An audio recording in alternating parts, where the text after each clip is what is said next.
holo Aringo mayande ne jaod bura malego Usonga holo Aringo ne oiki nyakwara moga juang e dalane mantia lego Usonga banka nyocha wito ngimane. Gavana Masia James Orengo senta Dr. Oburo Ginga jaod bura malego Usonga Samira Tandi gine moko kuom jotelo manyochi opuoch kipak ne mosenda Ringo mana kaka jotelo mamoko. Senta Maviga Godfrey Osotsi bende okwa jaod bura kod senators ne ota chenro magi makare mana kaka ne mosenda Ringo notimo.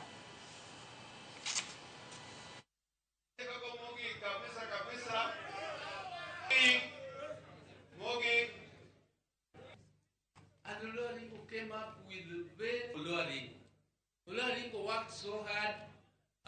Wakati tuliingia bunge 1992, bunge ilikuwa department ya office of the president. Mshahara ya mbunge ilikuwa shilingi 18,000. Na wabunge hawakuwa na kusema, mko kwa bunge mnaambiwa bunge imevunjwa, muende nyumbani. Huyu mzee amelala hapa is a hero of all times. Yeye ndiye alileta mswada wakati wa mzee Moi, and changing the constitution under Moi was not an easy thing. Akaleta mswada, akaleta Parliamentary Service Commission, akabadilisha identity ya bunge. There was a time when people used to be abducted from Parliament. Well, Moses Wetangula knows this, Oburu knows this.